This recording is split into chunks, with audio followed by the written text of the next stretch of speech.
नमस्कार दोस्तों, गार्गी क्लासेस पर आपका स्वागत है। डेट आज की 29 मार्च 2022 और देख लेते हैं इंडियन एक्सप्रेस की इंपॉर्टेंट न्यूज़ जो अभी हम इस वीडियो में डिस्कस करेंगे। सबसे पहले हम बात कर लेते हैं एक्सप्लेन पेज की। एक्सप्लेन पेज पे 3 आर्टिकल्स हैं। पहला था कि अभी सरकार के द्वारा मतलब होम मिनिस्ट्री के द्वारा एक बिल इंट्रोड्यूस किया गया है जिसका नाम क्रिमिनल प्रोसीजर आइडेंटिफिकेशन बिल 2022। इसमें बायो सैंपल्स भी लेने की बात की जा रही है। तो ऐसे में ओपोजिशन पार्टीज़ ने आर्टिकल 21 का हवाला दिया है, आर्टिकल 20 क्लॉज 3 का हवाला दिया है कि भाई ये फंडामेंटल राइट्स का वायलेशन करने वाला बिल है। तो इस बिल के क्या प्रोविजंस हैं वो हम जानेंगे एक बार। दूसरा जो आर्टिकल है वो भी इसी से संबंधित है कि कई सालों से ये कोशिशें की गई है कि डेटा को इंटीग्रेट किया जाए जिससे कि क्रिमिनल्स को पकड़ना आसान हो पाए। तो उस पॉइंट ऑफ व्यू से फर्स्ट आर्टिकल और सेकंड आर्टिकल दोनों एक साथ रहेंगे तो इंटीग्रेट हो जाएंगे। फिर उसके बाद में तीसरा आर्टिकल हम देखेंगे कि सुप्रीम कोर्ट ने अभी जिस तरीके से बात कही है कि जी माइनॉरिटीज़ को आइडेंटिफाई करने के लिए सेंट्रल गवर्नमेंट एक क्लियर अपना स्टेटमेंट दे कि वाकई में किस तरीके से अलग अलग स्टेट्स में जो माइनॉरिटीज़ है उनका आइडेंटिफिकेशन होगा। तो उसके लिए बात ऐसी है कि क्या तो कॉन्स्टिट्यूशन कहता है और क्या सुप्रीम कोर्ट के अभी तक अलग अलग वर्डिक्ट्स आए हुए हैं। तो इस पॉइंट ऑफ व्यू से माइनॉरिटीज़ के पॉइंट ऑफ व्यू से इस आर्टिकल को हम देखेंगे। तो 3 आर्टिकल से पहले इनको देखेंगे, फिर बची हुई न्यूज़ है उसको देख लेंगे। फर्स्ट आर्टिकल है बायो सैंपल्स फॉर क्राइम। देखो इस आर्टिकल में ये बताया जा रहा है कि गवर्नमेंट ऑफ इंडिया के द्वारा होम मिनिस्ट्री मेनली उनके द्वारा अभी क्रिमिनल प्रोसीजर आइडेंटिफिकेशन बिल 2022 जो है वो लोकसभा में इंट्रोड्यूस किया गया है, जिसका बहुत ही ज़्यादा विरोध किया गया है ओपोजिशन पार्टीज़ के द्वारा। इनका ये कहना है इस बिल में ये प्रोविज़न है कि पुलिस या फिर कोई भी जेल की अथॉरिटीज़ हैं वो कलेक्ट कर सकती हैं, स्टोर कर सकती हैं, एनालाइज कर सकती हैं। किसको? किसी भी क्रिमिनल की फिजिकल बायोलॉजिकल सैंपल्स को। उसमें रेटिना भी आ गया और साथ में आइरिस स्कैन दोनों आ गए। इसका मतलब बायो फीचर्स या फिर बायोलॉजिकल जो डेटा है एक इंडिविजुअल का वो भी कलेक्ट करना यहाँ पर अलाउ किया जाएगा। अब देखो इस बिल में प्रपोजल क्या है वो देखते हैं। देखो बिल का नाम आपको पता ही है, the criminal procedure identification bill 2022। इसको इंट्रोड्यूस होम मिनिस्ट्री के द्वारा किया गया है। इसमें यह है कि कोई भी इंडिविजुअल जिसको कन्विक्ट किया जा चुका है, मतलब सज़ा उसकी साबित हो गई है, क्राइम उसका साबित हो गया, वो सज़ा पे जाएगा, या फिर कोई भी अक्यूज्ड है कि हाँ भाई इसके ऊपर एलिगेशन है कि इसने कोई काम किया है, अभी तक साबित नहीं हुआ पर डाउट्स हैं, उन पर ये ऑब्लिगेशन रहेगा कि वो अपने बायोलॉजिकल पर्सनल डेटा को शेयर करे जब उनको कहा जाए तो।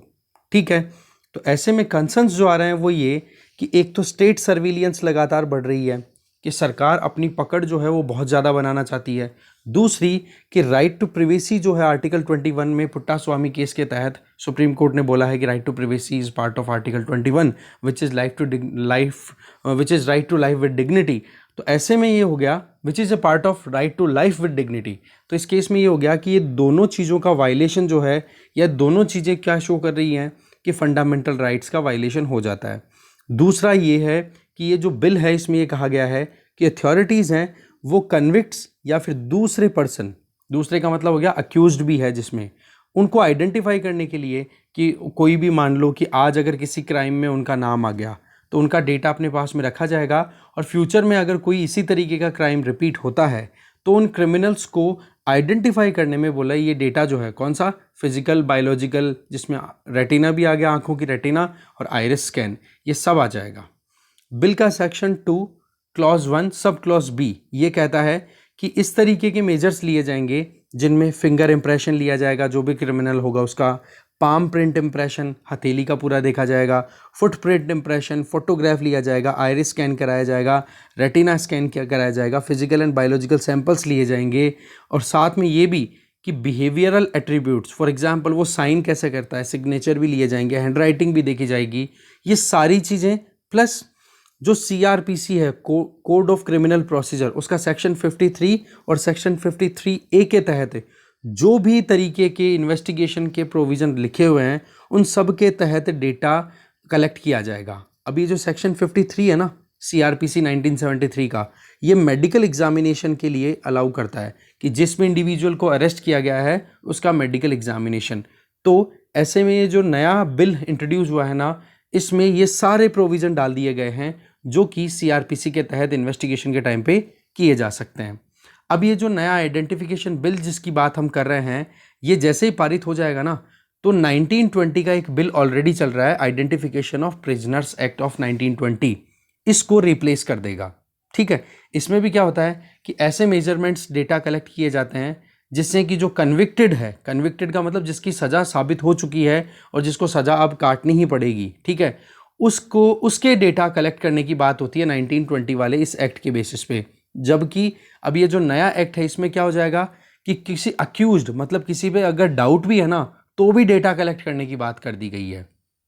फिर बात आ गई है ये कि ये डेटा है, ये कानून किस किस पर लागू होगा। तो देखो 1920 एक्ट है वो तो देखो इंडिविजुअल्स को मतलब आप कह सकते हो 1920 का जो एक्ट है उससे ज़्यादा इसका ब्रॉडर कवरेज रहेगा। अभी जो नया आइडेंटिफिकेशन एक्ट जो इंट्रोड्यूस किया गया है, बिल जो इंट्रोड्यूस किया है, उसमें इसमें एक तो कवरेज में आएंगे वो इंडिविजुअल जिनको किसी ऑफेंस के बेसिस पे कन्विक्ट किया जा चुका है। ठीक है, दैट मीन्स वो कन्विक्शन चल रहा है उनका ऑलरेडी, मतलब सज़ा काट रहे हैं, उनका डेटा लेने के लिए ये एक्ट अलाउ करेगा। दूसरा ये कि मान लो कि कोई इंडिविजुअल जो कि सस्पेक्टेड क्रिमिनल है या हैबिचुअल ऑफेंडर है। ठीक है, अब हैबिचुअल ऑफेंडर और सस्पेक्टेड क्रिमिनल का मतलब ये होगा जिनके ऊपर डाउट रहता है कि हाँ अगर ये क्राइम हुआ होगा तो इन लोगों में से किसी का नाम होगा, तो उन सस्पेक्टेड क्रिमिनल्स और हैबिचुअल ऑफेंडर का डेटा है वो भी कलेक्ट करने के लिए ये बिल अलाउ करता है, जिसमें सीआरपीसी के सेक्शंस 107, 108, 109, 110 है वो अलाउ करते हैं। दूसरा हो गया। तीसरा प्रोविज़न ये है कि किसी इंडिविजुअल को जिनको अरेस्ट किया जा रहा है और अरेस्ट में भी प्रिवेंटिव डिटेंशन, कि हाँ जी वो अगर पब्लिक में प्रेजेंट रहेंगे तो कुछ लॉ एंड ऑर्डर का इशू क्रिएट हो सकता है, तो उन लोगों को भी अगर अरेस्ट किया जाता ना प्रिवेंटिव डिटेंशन के बेसिस पे, तो उसमें भी उनसे भी डेटा कलेक्ट करने की बात कही गई है। ठीक है, साथ में ये कि नेशनल सिक्योरिटी एक्ट जो है या पब्लिक सेफ्टी एक्ट है उसके प्रोविजंस भी यहाँ पर प्रिवेंटिव डिटेंशन में एप्लीकेबल होंगे। तो ओवरऑल आप देख सकते हो कि पुलिस के रिकॉर्ड में अगर किसी का भी नाम चला गया तो ओवरऑल उससे इस तरीके के फिजिकल बायोलॉजिकल डेटा है वो पूरी डिटेल उनसे कलेक्ट की जाएगी। साथ में बिल में ये भी कहा गया है कि केवल उन पर्सन्स को, इसमें थोड़ी वॉलंटियर चीज़ भी बताई गई है, वो ये कि जिन इंडिविजुअल्स को वुमेन या चाइल्ड के अगेंस्ट में किसी क्राइम में पकड़ा है या फिर ऐसे ऑफेंस में पकड़ा गया है जिसके लिए पनिशमेंट हमारे यहाँ पर कितनी है, कम से कम 7 साल की पनिशमेंट हो, तो उनको छोड़ करके जो दूसरे क्राइम्स है ना, उनमें जो भी पर्सन अगर अक्यूज्ड है जिन पे एलिगेशन लगाई जा रही है, तो वो मना कर सकता है कि आप मेरे बायोलॉजिकल सैंपल्स नहीं ले सकते। तो ये एक थोड़ी सी एग्जम्पशन भी दी है, छूट भी दी है। मैं ये फिर से बताता हूँ कि इस बिल में छूट कहाँ पर है, कि अगर कोई इंडिविजुअल, वो इंडिविजुअल्स जो किसी वुमेन या चाइल्ड के अगेंस्ट में कोई क्राइम करते हुए पकड़े जाते हैं या फिर ऐसे क्राइम में वो पकड़े गए हैं जिनके लिए 7 साल से ज़्यादा की सज़ा है, तो इस केस में इन दोनों इंसिडेंट्स को छोड़ दो, वुमेन एंड चाइल्ड और 7 साल वाला प्रोविज़न, इनको छोड़ दो। बाकी जो बचे हुए जितने भी क्रिमिनल केसेज होते हैं ना, उनके लिए ये बोला गया है कि वहाँ पर जो अक्यूज्ड है, जिस पर्सन को अरेस्ट किया जा रहा है, वो पर्सन डिनाई कर सकता है, मना कर सकता है कि आप मेरे बायोलॉजिकल सैंपल्स नहीं ले सकते। इसका मतलब हो गया वुमेन, चाइल्ड और 7 साल से ज़्यादा सज़ा वाले जो क्राइम्स हैं उनमें मैंडेटरी हो चुका है ये कि भाई आप मना नहीं कर सकते हो, आपको अपना physical and biological data police के साथ में शेयर करना ही होगा। इसमें फिर बाद में बिल ये भी कहता है कि डेटा जो है वो कलेक्ट किया जाना पॉसिबल है, पर एक चीज़ इसमें ये भी है कि जिस इंडिविजुअल को एक बार पकड़ लिया तो डेटा आपने कलेक्ट कर लिया आते ही, जैसे आपने पकड़ा, फिर उसके बाद में मजिस्ट्रेट के पास में जैसे ही आप लेके जाओ तो मजिस्ट्रेट ये कह देगा ना एविडेंसेस के बेसिस पे कि यार आपने तो गलत आदमी को पकड़ लिया, इसको छोड़ो। तो जैसे ही उसको छोड़ा जाएगा बिना किसी ट्रायल के, उसको बरी कर दिया जाएगा उस पकड़े हुए इंडिविजुअल को, जिस अक्यूज्ड को, तो इमीडिएटली उसका डेटा जो है वो स्टोर किया जा सकता है। अब ये कैन बी वर्ड है ना, ये कहीं ना कहीं डाउट क्रिएट करेगा। शैल बी होता तो बात अलग है। शैल बी का मतलब होता है कि अगर किसी के अगेंस्ट में कोई कन्विक्शन आ ही नहीं रहा है, फाइनल हो ही नहीं रहा है, अक्यूज्ड में केवल डाउट के बेसिस पे आपने किसी को अरेस्ट किया है, तो उसका डेटा डिलीट हो जाना चाहिए। बट कैन बी है, कैन बी का मतलब डिलीट किया जा सकता है, ये बात इस बिल में कही गई है। तो फिलहाल तो देखो ये बिल है, बाकी देखते हैं इसमें क्या क्या अपडेट्स आते हैं। अब बात आ जाती है कि डेटा आप कलेक्ट अगर करते हो तो डेटा स्टोर कहाँ करोगे।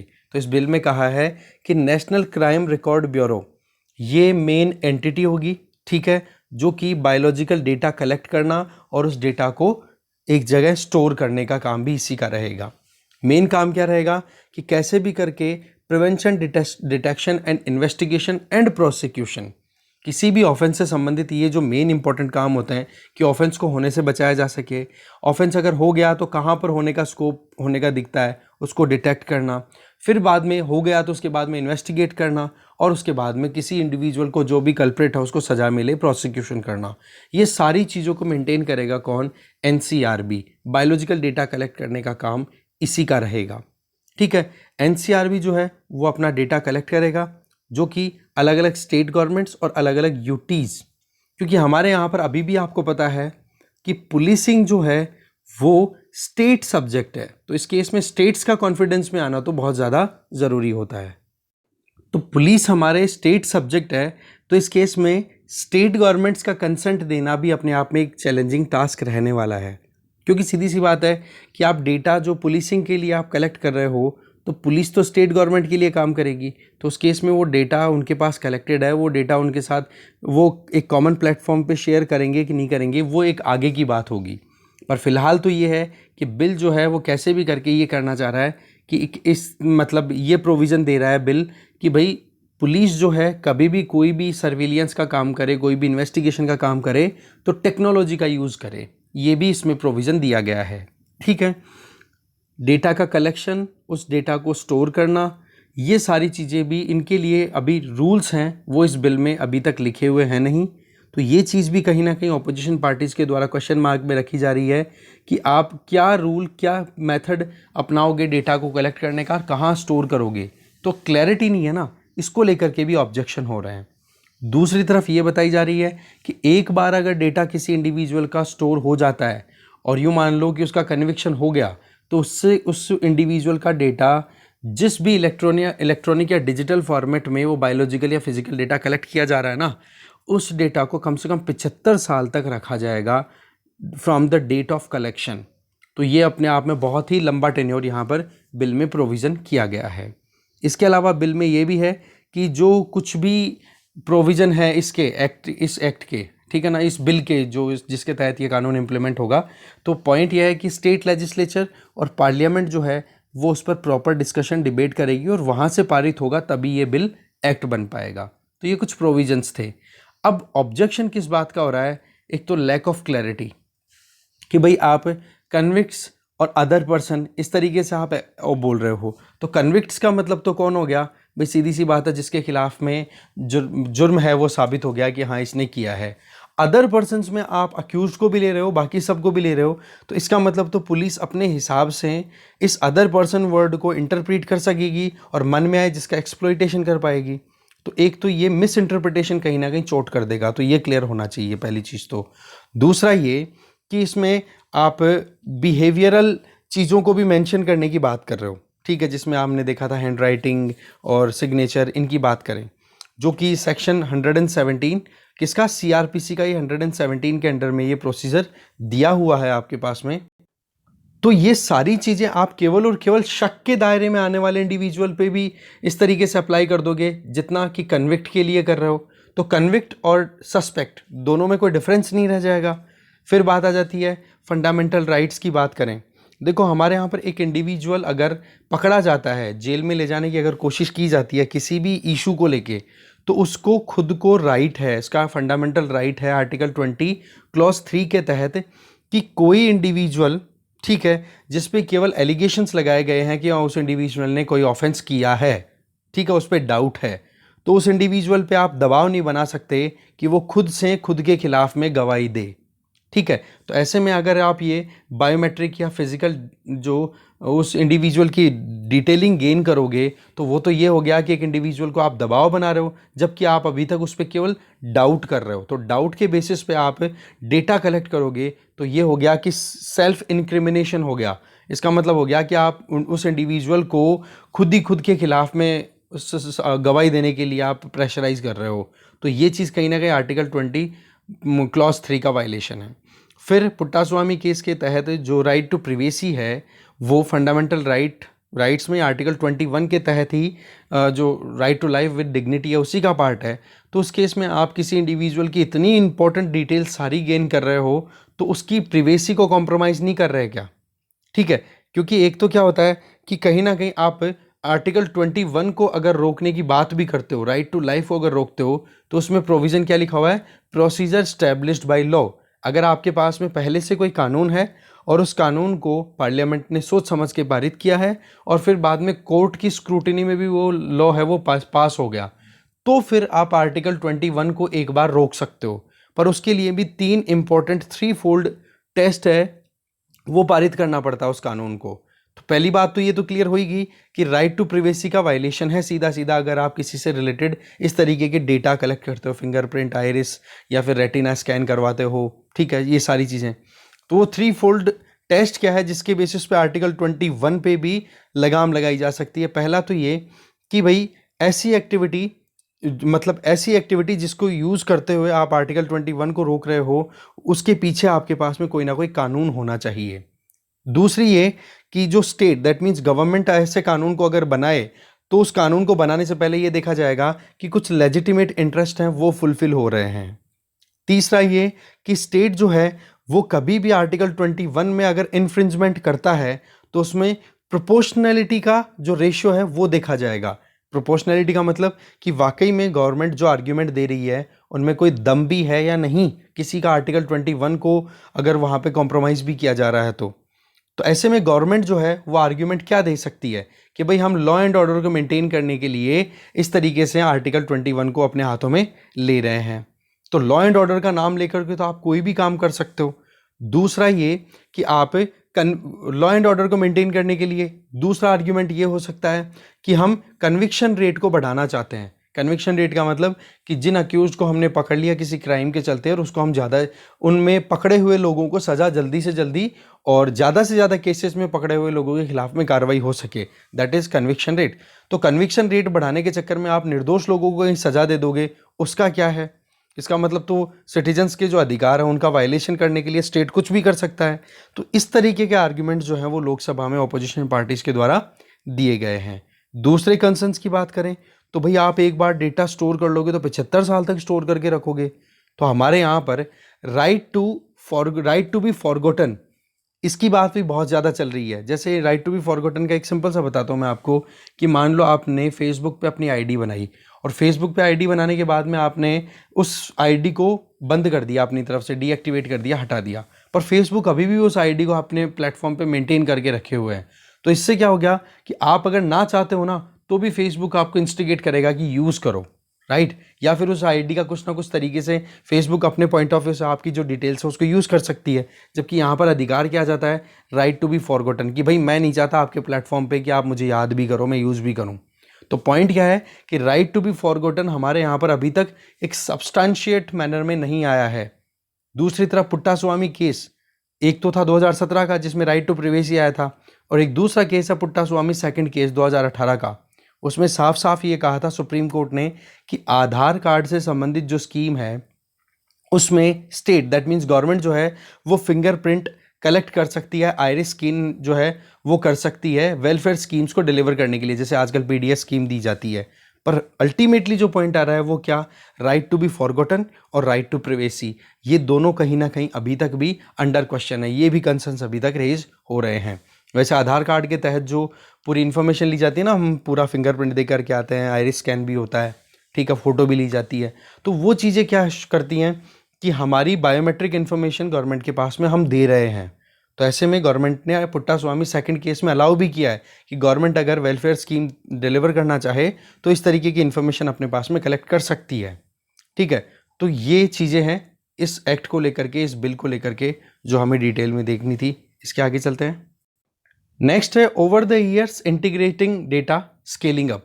देखो कई सालों से ऐसी बात नहीं है कि डेटा को इंटीग्रेट करने की कोशिश है कोई पहली बार नहीं हो रही है। पहले भी यूपीए गवर्नमेंट के टाइम पे भी crime and criminal tracking network CCTNS, ये एक नेशनल डेटाबेस है जिसमें क्राइम और क्रिमिनल्स का डेटा स्टोर किया जाता है, ठीक है।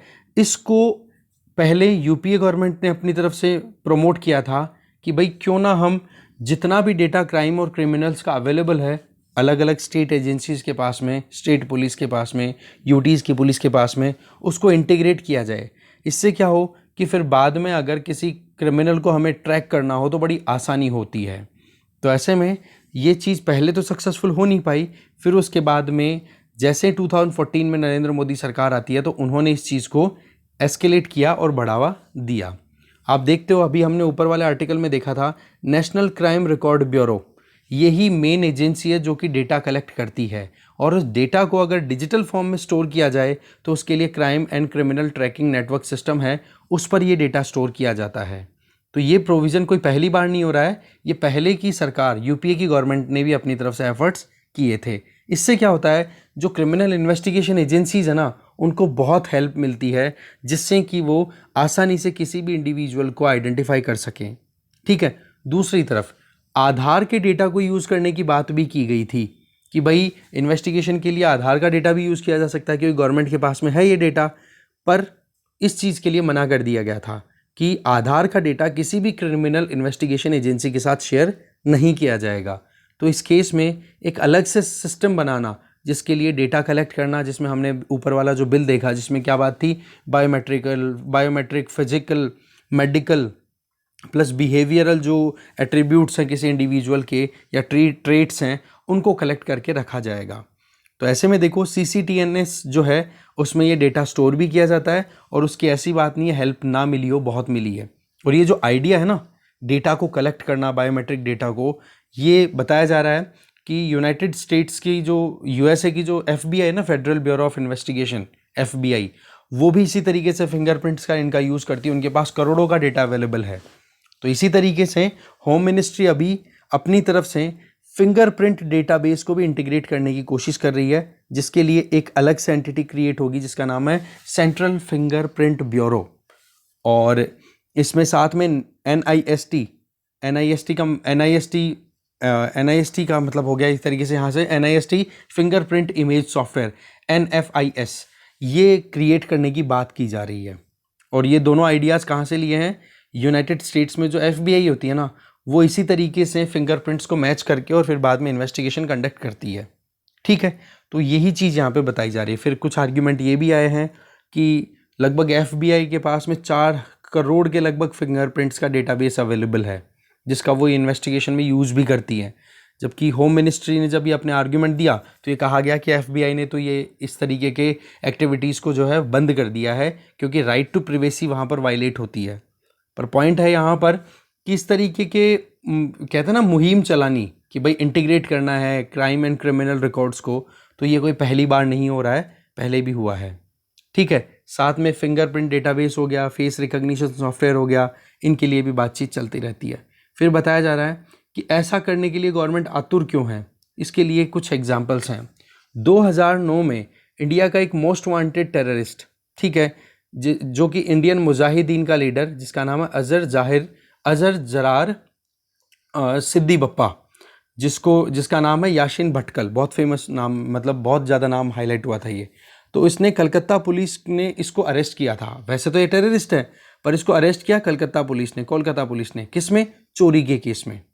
फिर बाद में जब हुआ मैचिंग की गई डेटा की तो पता पड़ा कि टेररिस्ट पकड़ा गया। एक तो ये आइडेंटिफाई, और फिर बाद में आइडेंटिफिकेशन जब पता पड़ी तो बुल्ला मलिक नाम से एक फेक आइडेंटिटी के साथ में ये जी रहा था। तो ऐसे में फेक आइडेंटिटी बना ली, पकड़ लिया कलकत्ता पुलिस ने, और जब इन्वेस्टिगेशन हुई, प्रॉपर डेटा मैचिंग हुई, तो पता पड़ा कि ये तो याशीन भटकल ही पकड़ा गया। ठीक है, तो इस तरीके से आप देख सकते हो, क्योंकि ये इन्वॉल्व किस में था, पुणे और मुंबई में लगातार सीरीज ऑफ ब्लास्ट कंडक्ट की गई थी। ठीक है, और उसमें ये मास्टरमाइंड था, इंजीनियर था, इस तरीके से। ठीक है, और ये नेपाल में था पहले 2013 में, और इससे सारे रिलेटेड जो डेटा थे वो CCTNS पे अवेलेबल थे, इसलिए इसको रिकॉग्नाइज करने में प्रॉब्लम नहीं आई। सेम चीज़ 2013 में जो बोध गया ब्लास्ट हुए थे, उसमें NIA ने कुछ बुद्धिस्ट आइडियोलॉजी से रिलेटेड जो भी मटेरियल था वो चोरी हो गया था, उसको कहीं से कलेक्ट किया। फिर पता पड़ा कि एक इंडियन मुजाहिदीन का ही ऑपरेटिव हैदर अली, उसको फिर बाद में अरेस्ट किया गया। तो बायोलॉजिकल सैंपल से जब पता पड़ा तो ये क्लियर हो गया कि बोध गया में जो ब्लास्ट कराए थे वो इसी हैदर अली ने कराए थे, जिसको फिर बाद में पकड़ा था, डीएनए सैंपल से आइडिया लगा था। तो ये कुछ एविडेंसेस हैं, बोले इन्वेस्टिगेशन में बहुत हेल्प करते हैं। बाकी देखो बात ऐसी है कि स्टेट सर्विलियंस की अगर बात करें तो वो अगर लिमिट से बाहर हो जाती है तो सिटीजन्स के राइट्स है ना वो कॉम्प्रोमाइज़ हो जाते हैं। ठीक है, बाकी डिफरेंट डिफरेंट ओपिनियंस जो हैं वो हम देखेंगे ओपिनियन पेज पे, एडिटोरियल एंड आइडियाज़ पेज पे। ठीक है, आगे चलते हैं। नेक्स्ट आर्टिकल है डिफाइनिंग माइनॉरिटीज़। ठीक है, माइनॉरिटीज़ का क्या डेफिनेशन है क्या नहीं, अभी फ़िलहाल तो ये है, मंडे को सुप्रीम कोर्ट ने सेंट्रल गवर्नमेंट को ये कहा है कि आप 4 हफ्ते और ले लो और क्लियर करो कि हमारे देश में माइनॉरिटीज़ की क्या डेफिनेशन होनी चाहिए और क्या स्टेट वाइज माइनॉरिटीज़ को हमें रिकॉग्नाइज करना चाहिए। कल हमने न्यूज़ भी देखी थी जिसमें यही निकल के आ रहा है कि अभी तक का जो सुप्रीम कोर्ट के डिफरेंट वर्डिक्ट्स हैं, जिसमें टीएमए पाई करके एक केस है 2005 का, उसमें सुप्रीम कोर्ट ने ये कहा था कि स्टेट्स को पूरी अथॉरिटी है कि वो अपने यहाँ पर खुद के अलग अलग स्टेट्स में वो अपनी माइनॉरिटीज़ को डिक्लेयर कर सके। हमारे यहाँ पर देखो नेशनल माइनॉरिटी कमीशन एक्ट 1992 है, इसके तहत अभी तक जो भी माइनॉरिटीज़ डिक्लेयर की हुई है उनमें हिंदूज़ का कहीं पे नाम नहीं है। बट कुछ ऐसे स्टेट्स हैं जिनको अभी एक पिटिशनर जिनका नाम है अश्विनी उपाध्याय, उनके द्वारा हाईलाइट किया जा रहा है 2011 के सेंसस के बेसिस पे कि लक्षद्वीप, मिजोरम, नागालैंड, मेघालय, अरुणाचल प्रदेश, मणिपुर और पंजाब, ये ऐसे स्टेट्स हैं जहाँ पर हिंदूज़ की पॉपुलेशन आप देख सकते हो कम है। तो बोला इनको माइनॉरिटी का स्टेटस यहाँ पर मिलना चाहिए, पर अभी तक मिला हुआ नहीं है। तो सवाल यह है कि माइनॉरिटी होती क्या है, क्या इसकी कोई प्रॉपर डेफिनेशन है?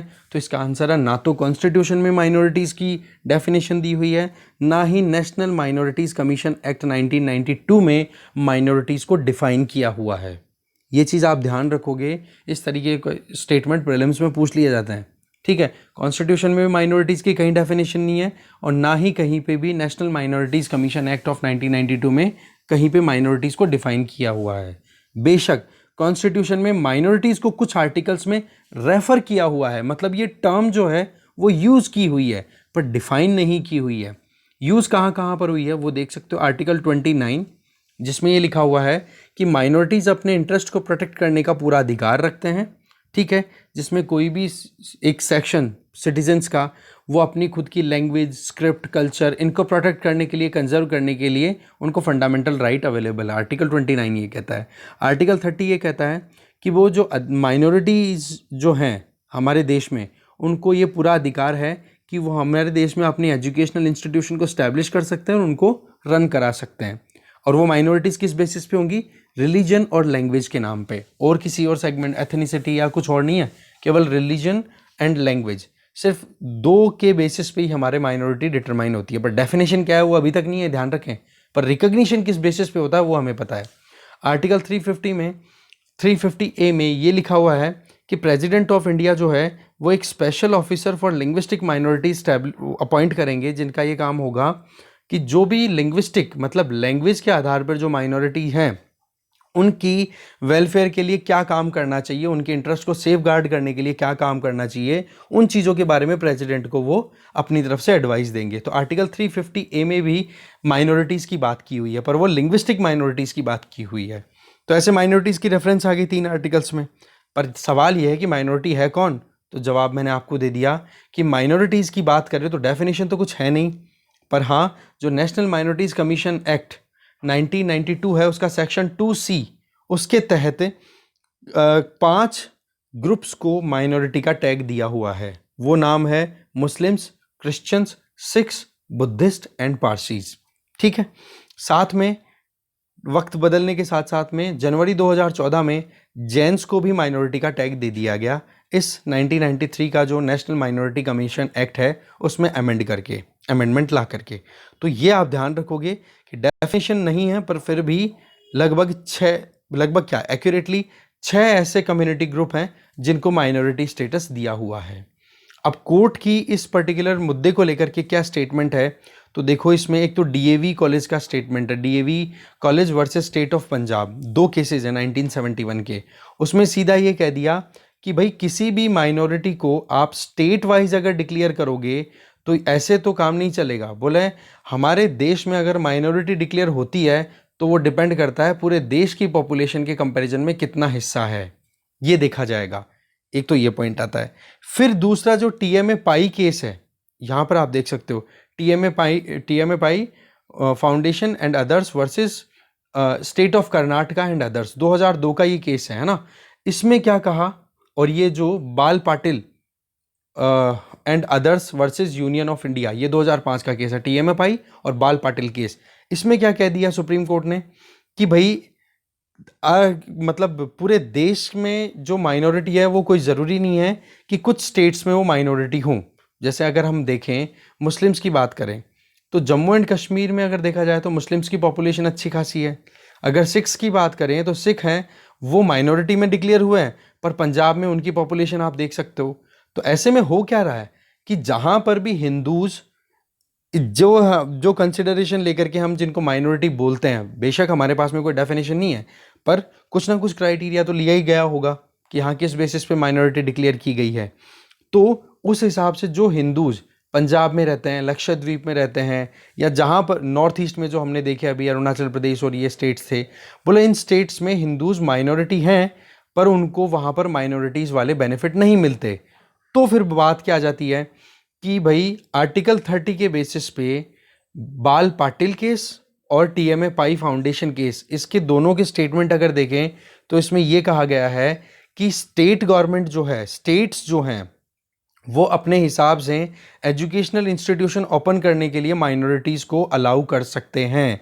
इसका मतलब अभी तक का जो वर्डिक्ट है, अभी तक के जो सुप्रीम कोर्ट के स्टेटमेंट्स हैं, उनमें तो ये कहा जा रहा है कि स्टेट्स हैं वो अपने हिसाब से अलग अलग कम्युनिटी के लोगों को माइनॉरिटी डिक्लेयर कर सकते हैं।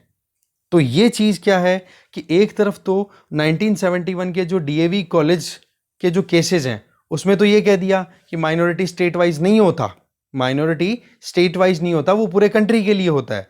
जबकि दूसरी तरफ बी बाल पाटिल और टीएमए पाई केस में क्या बोला, स्टेट्स अपने हिसाब से लिंग्विस्टिक माइनॉरिटीज़ के लिए अलाउ कर सकता है कि वो अपने एजुकेशनल इंस्टीट्यूशन सेटल कर दें। तो ये दोनों कॉन्ट्राडिक्शन हो गए। अब जो है सुप्रीम कोर्ट ने सेंट्रल गवर्नमेंट को 4 हफ्ते का टाइम दिया, मतलब 1 महीने का टाइम और दिया है कि भाई आप बताओ क्या होना चाहिए इसके लिए कि भाई जो माइनॉरिटीज़ हैं, हिंदू माइनॉरिटीज़ जो कि इन पर्टिकुलर एरियाज़ में रहते हैं, ये कौन से एरियाज़ हैं जो मैं फिर से हाईलाइट कर देता हूँ, ये यहाँ पे लक्षद्वीप, मिज़ोरम, नागालैंड, मेघालय, जम्मू कश्मीर, अरुणाचल प्रदेश, मणिपुर और पंजाब, बोले यहाँ पर इनके क्या अधिकार होने चाहिए। तो अब देखने वाली बात है क्या आता है आउटपुट में, वो टाइम बताएगा। बाकी ये जो एफिडेविट कल जो सबमिट किया था उसमें तो ये कहा है कि स्टेट्स अपने हिसाब से कर सकते हैं आइडेंटिफिकेशन कि भाई अपने स्टेट में वो किसको माइनॉरिटी मानते हैं। कल तक का तो ये था, बाकी आगे देखेंगे। अभी 4 हफ्ते का टाइम और दिया है, टाइम बताएगा। आगे चलते हैं।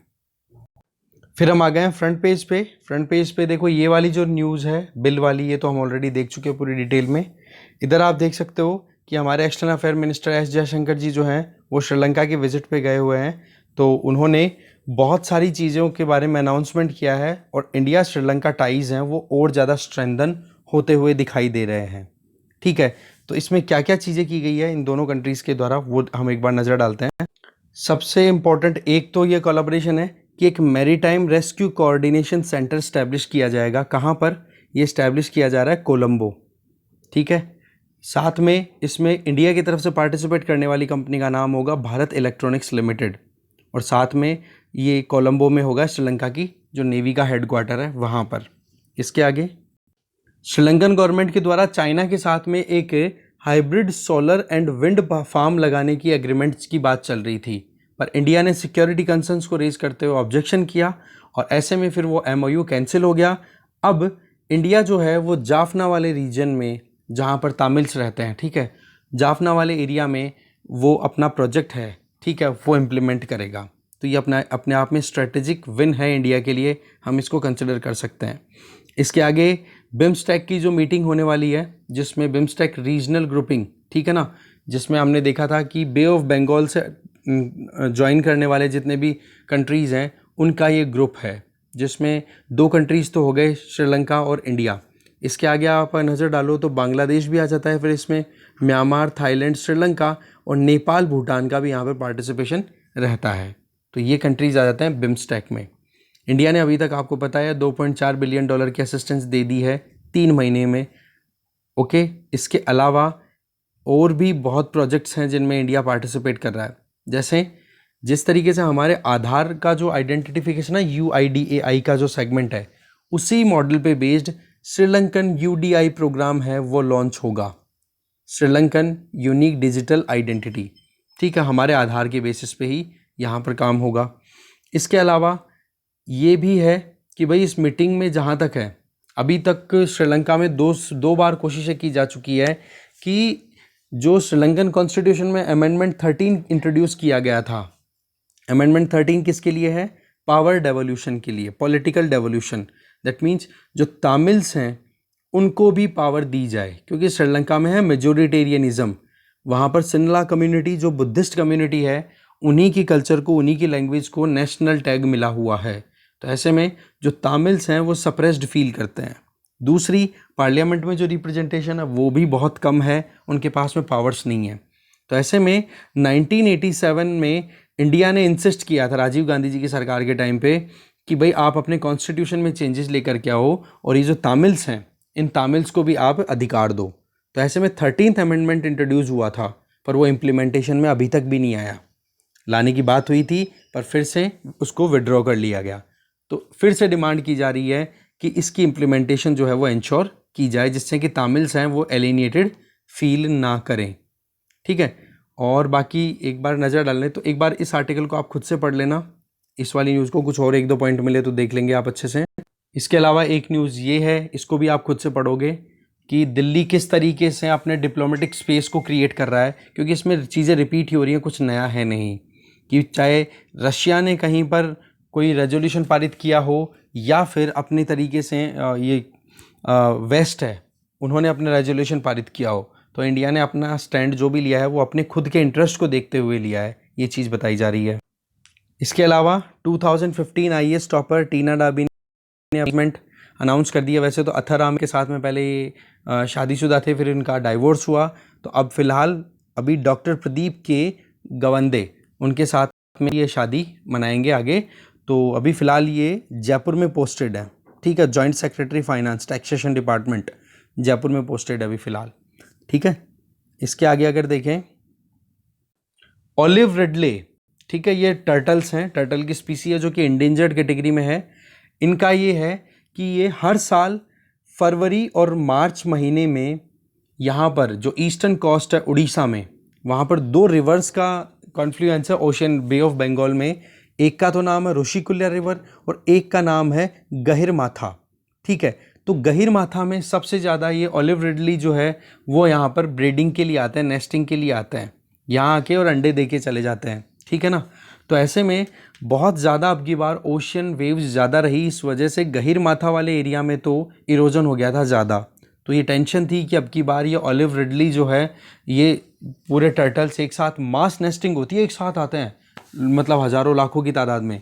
अब यहाँ पर देख लो, लगभग 1,14,305 ऑलिव रिडली एक साथ आते हैं, और एक जो फीमेल ऑलिव रिडली है वो लगभग 100 से 150 अंडे देती है। ठीक है, तो इस तरीके से मास नेस्टिंग होती है, जिसको अरीबाड़ा भी बोला जाता है। ओके, तो ये गहिरमाथा वाले बीच पे हुआ करता था, पर अब की बार इरोजन ज़्यादा हो गया, तो दूसरा ऑप्शन जो है ऋषिकुल्या, वहाँ पर ये ऑप्शन एक्सप्लोर किया है इन्होंने, ऑलिव रिडलीज ने, और यहाँ पर नेस्टिंग हुई है। वैसे देखा जाए तो मार्च के फर्स्ट वीक तक हो जाता है, मतलब फरवरी के लास्ट 2 वीक्स और मार्च का फर्स्ट वीक ये टाइम रहता है, पर अब की बार 15 दिन से डिलेड रहा है ये। तो देखो, ऑलिव रिडलीज के बारे में एक बार आप ज़रूर पढ़ोगे, बहुत ही इंपॉर्टेंट स्पीसी है, इस पे यूपीएससी प्रीलिम्स में क्वेश्चन पूछे जा सकते हैं। ठीक है जी, इसके आगे अगर देखें तो आपको साउथ इंडियन टेम्पल आर्किटेक्चर के बारे में पढ़ना है, और साथ में क्लासिकल डांसेज हैं उनके बारे में देखना है। भरतनाट्यम की एक डांसर जिनका नाम है मनशिया वीपी, उनको देखो केरला में एक टेम्पल में डांस करने की परफॉर्मेंस देने से मना कर दिया, क्योंकि वो नॉन हिंदू थी, और टेम्पल का नाम यहाँ पर दिया हुआ आप देख सकते हो केरला में। उस हिंदू टेम्पल का नाम, एक सेकंड में आपको बताता हूँ, ये यहाँ पर है, कुडाल मणिक्यम। ठीक है, इस टेम्पल में मना कर दिया था इनको, ये त्रिशूर डिस्ट्रिक्ट में है केरला में। तो आपको एक तो भरतनाट्यम और ये क्लासिकल डांस है, इनको रिवाइज कर लेना आर्ट एंड कल्चर के पॉइंट ऑफ व्यू से, और साथ साथ में आप ये भी देख लोगे कि जो साउथ इंडिया में जो द्रविडियन टेम्पल आर्किटेक्चर उसके बारे में भी डिटेल ले लेना, या फिर इस टॉपिक को पूरा ही रिवाइज कर लेना आर्ट एंड कल्चर के को। आगे चलते हैं। फिर नेक्स्ट ये बताया जा रहा है कि यूपीआई में हमारा टारगेट है कि मंथली 5 बिलियन ट्रांजैक्शंस हो, पर अभी पिछले महीने की बात है कि लगभग 31.68 मिलियन ट्रांजैक्शंस फेल हुए हैं टेक्निकल ग्लिचेस की वजह से। तो इनको ठीक करना ज़रूरी है। आपके भी कई ट्रांजैक्शन फंसे होंगे, मैंने भी कई पेमेंट्स किए थे, वो अटके थे, हो ही जाता है, इसको करेक्ट करना ज़रूरी है, ये बताया जा रहा है। दूसरा, प्रोडक्शन लिंक्ड इंसेंटिव स्कीम में ये फोकस किया जा रहा है कि कैसे भी करके इलेक्ट्रॉनिक मैन्युफैक्चरिंग को हमें प्रमोट करना है। फिर चाहे वो लैपटॉप हो या फिर आप देख सकते हो जो वियरेबल डिवाइसेज होते हैं, ठीक है, जैसे वॉचेस पहनी जाती है, इनकी सब की मैन्युफैक्चरिंग को हमें प्रमोट करना है। इसके अलावा जो national list of essential medicine है, उसमें अभी प्राइस को राइज किया गया है। किसके द्वारा? नेशनल फार्मास्यूटिकल प्राइसिंग अथॉरिटी के द्वारा, ठीक है। इसमें देखो पैरासीटामोल से लेकर के बढ़िया से बढ़िया जो ज़्यादा से ज़्यादा यूज़ होने वाली फार्मास्यूटिकल कंपोनेंट है वो आते हैं इसमें, ड्रग्स एंड डिवाइस सारे आते हैं। लगभग 800 ड्रग एंड डिवाइसेस के प्राइस राइज किए गए हैं नप्पा के द्वारा, नेशनल फार्मास्यूटिकल प्राइसिंग अथॉरिटी के द्वारा। तो इस NPPA के बारे में एक बार आप ज़रूर पढ़ोगे यूपीएससी पॉइंट ऑफ व्यू से, ठीक है। इसके आगे कोई इंपॉर्टेंट न्यूज़ अगर हम देखें तो बस यहाँ पर कुछ खास नहीं है। इसके आगे चल, वर्ल्ड पेज पे एक न्यूज़ इंपॉर्टेंट है, दैट इज़ ऑस्कर अवार्ड्स हैं वो डिस्ट्रीब्यूट किए गए हैं, और इसमें एक वेब सीरीज़ है जिसका नाम है कोडा, उसको बेस्ट पिक्चर का अवार्ड दिया गया है। और ये पहली बार है कि मतलब आप देखो ये एप्पल का TV+ आता है ना, उस पर चल रही है ये सीरीज़ जिसको ये अवार्ड मिला है। और ये पहली बार है कि स्ट्रीमिंग सर्विस से रिलेटेड किसी पिक्चर फिल्म को इस तरीके से अवार्ड दिया गया हो ऑस्कर का, ठीक है। एक तो ये पॉइंट है, बाकी और एक बार आप खुद से नज़र डाल लेना इस पर, ठीक है। इसमें जो मूवी है, इस मूवी में दो लीडिंग रोल में जो दो इंडिविजुअल हैं, एक का तो है देखो विल स्मिथ की तो मूवीज़ आपने देखी होंगी, एक है क्रिस रॉक। ये क्रिस रॉक है ना, इनके एक बीमारी बताई गई है। क्या होता है कि इनके एक इन्फेक्शन हो रखा है, और उस इन्फेक्शन का नाम मैं सीधा बता देता हूँ। उसमें होता क्या है कि अचानक से हेयर फॉल हो जाता है, जिसका नाम है एलोपेशिया या एलोपेकिया, जो भी आप पढ़ो, एलोपेशिया एरिएटा। तो इस बीमारी में या फिर ये जो इन्फेक्शन होता है तो अचानक से पैचेस में बाल झड़ने शुरू हो जाते हैं, ठीक है। वो बॉडी पे कहीं पे भी रिमूव हो सकते हैं बाल, जो ऑलरेडी हेयर्स हैं वो रिमूव हो सकते हैं, फॉल हो जाता है, ठीक है। तो ये इसमें कहीं ना कहीं हाईलाइटेड दिखाया गया है क्रिस रॉक से एसोसिएटेड। तो ये थोड़ा आप देख सकते हो, एलोपेशिया एरिएटा, ठीक है ना।